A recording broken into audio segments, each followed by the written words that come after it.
330 ദൈവങ്ങളെ ആരാധിക്കുന്നവർ എന്ന് പൊതുവെ പറയുന്ന ഇന്ത്യക്കാർ മരത്തെയും മൃഗങ്ങളെയും കല്ലിനെയും കാറ്റിനെയും ഒക്കെ ആരാധിക്കാറുണ്ട്. പക്ഷേ ദിനോസർ മുട്ടയെയും കുലദൈവമായി കണ്ട് ചില ഇന്ത്യക്കാർ ആരാധിക്കുമെന്ന് പറഞ്ഞ് വിശ്വസിക്കാനാകുമോ? എന്നാൽ കാര്യം സത്യമാണ്. മധ്യപ്രദേശിൽ നിന്നും വരുന്ന റിപ്പോർട്ടുകൾ ഇതിനെ സാധൂകരിക്കുന്നുണ്ട്.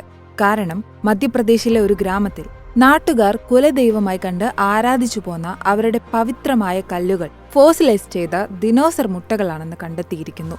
ശാസ്ത്രജ്ഞർ ഗ്രാമവാസികളുടെ ഈ കുലദൈവത്തെ കൊണ്ടുപോയി വ്യക്തമായി പഠനം നടത്തിയ ശേഷമാണ് ഇപ്പോൾ റിപ്പോർട്ട് പുറത്തുവന്നിരിക്കുന്നത്.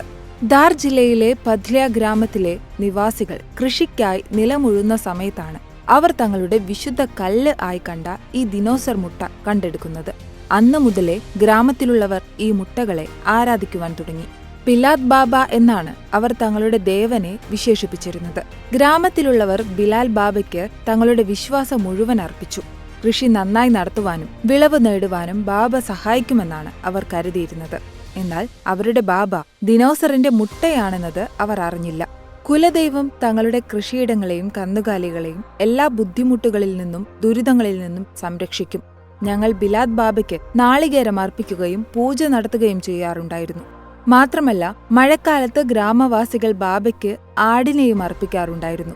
പദ്ലിയ ഗ്രാമത്തിലെ താമസക്കാരനായ വെസ്റ്റ മാൻഡലോയ് പറഞ്ഞു. എന്നാൽ വിദഗ്ധ സംഘം ഗ്രാമം സന്ദർശിച്ചപ്പോൾ ദശലക്ഷക്കണക്കിന് വർഷം പഴക്കമുള്ള ദിനോസർ മുട്ടകളായിരുന്നു കല്ലുകളെന്ന് കണ്ടെത്തി.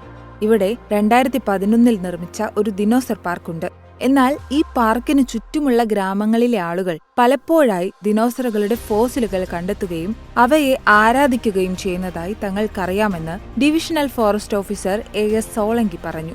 ധാർ ജില്ലയിലെ ബാഗ് പ്രദേശത്താണ് ഫോസിൽ ശേഖരണത്തിന്റെയും സംരക്ഷണത്തിന്റെയും കേന്ദ്രമുള്ളത്. ദിനോസർ ഫോസിൽ ദേശീയോദ്യാനം എന്നറിയപ്പെടുന്ന ഇവിടെ പഴയകാല ഫോസിലുകൾ സൂക്ഷിച്ചു വരികയാണ്. മാത്രമല്ല ജില്ലയിൽ ഇതുവരെ 250ഓളം ദിനോസർ മുട്ടകൾ കണ്ടെത്തിയിട്ടുള്ളതായും പറയുന്നു. ദിനോസറുകൾ ജീവിച്ചിരുന്ന കാലയളവിൽ മഡഗാസ്കർ ഇന്ത്യയോട് ചേർന്ന് കിടക്കുന്ന സ്ഥലമായിരുന്നു. ആഫ്രിക്കയിൽ നിന്നും ഏഷ്യയിൽ നിന്നും വളരെ വിട്ടുനിന്ന ഇന്ത്യയിൽ അക്കാലത്ത് പല വ്യത്യസ്തങ്ങളായ ജീവജാലങ്ങൾ ജീവിച്ചിരുന്നെന്നാണ് ഗവേഷകർ പറയുന്നത്. കൂടാതെ 167 ദശലക്ഷം വർഷം പഴക്കമുള്ള ഡിക്രയോസോറിഡ് ഇനത്തിൽപ്പെടുന്ന ദിനോസറിന്റെ ഫോസിൽ അവശിഷ്ടങ്ങൾ ഇന്ത്യയിൽ നിന്നും ഈ അടുത്ത കാലത്ത് കണ്ടെത്തിയിരുന്നു.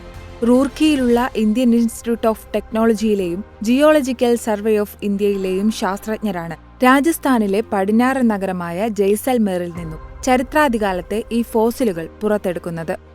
താർ മരുഭൂമിയെയും രാജ്യത്തെയും പരാമർശിച്ച് ശാസ്ത്രജ്ഞർ ദിനോസറിന്റെ ഫോസിലിന് തരോസോറസ് ഇൻഡിക്കസ് എന്ന് പേര് നൽകിയതും വാർത്തകളിൽ ഇടം പിടിച്ചിരുന്നു.